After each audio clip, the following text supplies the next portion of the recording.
Hey, Mill City. It's been more than a year since I first came to you from my living room, helping us process the new normal in which the Lord put us in, back at the beginning of a COVID-19 world. And since that time, I've come to you through these videos and through our Sunday morning live streams, giving you updates on how you should process this new normal and how we as a church are responding to it. You're probably aware by now that this weekend, Massachusetts will cross a significant milestone in dealing with this pandemic. Effective this weekend, Governor Baker is lifting the emergency order that's been in effect for more than a year, which will also lift all COVID gathering restrictions and mask mandates. This is a remarkable shift in the pandemic that we've all experienced together, and it's owing to God's grace to us. God's grace through providing a vaccine in such a short order and empowering governing leaders and healthcare workers to effectively administer them. So thank God today. So here's what that means for Mill City Church. This weekend, you won't see a change in your Sunday morning experience at Mill City. We ask that you still register for your respective service, wear your mask, and follow the instructions of our First Impressions team as they socially distance you when seating you. Effective June 6th, however, next Sunday, Mill City will effectively return to our pre-pandemic norms on Sunday morning. Here's what that means. Number one service. We will return to one service on Sunday morning, June 6th at 10:30 a.m. With our current attendance trends and entering into the summer months, we expect that service will probably be around 50 to 60% capacity. Number two, reservations.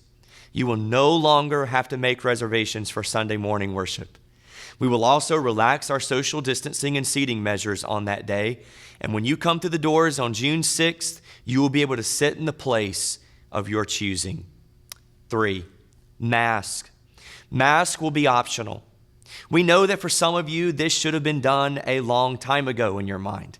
And for others of you, you will still want to wear a mask on Sunday morning. And here's the reality from a biblical point of view. Neither of you is wrong. This is one of those matters of conscience for us as believers. And so as such, as your pastor, I'm asking you to extend grace and reasonableness towards one another. We here at Mill City will not tolerate brothers and sisters shaming one another over their masking decisions. Because at this point in the pandemic, there are numerous reasons for someone to continue to wear a mask, and there are numerous reasons for someone not to wear a mask. And so on Sunday mornings, extend grace to one another as each person and each family makes that decision for themselves. 4, parking. Since we're returning to one service, we want to again call some of you to open up spaces in the parking lot by parking on the street in downtown or in the city parking garage across the street. For members and regular attenders, your decision to do this greatly blesses those who need closer access to the building or those who are visiting for the first time. And number 5, returning. There have been legitimate reasons over the last year to worship from home.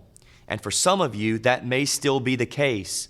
But for others, I want to invite you to return to us in person for in-person worship. Because though we always don't see it day to day, your soul needs the faith family, and our faith family needs you. So I hope to see you sometime soon. Brothers and sisters, I've been so proud of you over the past year. You've truly been a blessing to pastor during these difficult times. I rejoice when I think about the ways you've followed the leadership and guidance of our elders and the way you've served one another in need, the ways you've sacrificially given for the sake of Jesus' mission, and the ways you've loved each other, even though we come from such a diverse set of backgrounds and consciences. I'm counting on you to continue to do this even more and more as we move ahead into this next chapter together. And as we do that together, we will remind each other and show the world that Jesus' gospel changes people's lives and it changes the way we interact with other people's lives. Thanks for listening, and until next Sunday, Mill City, you are sent.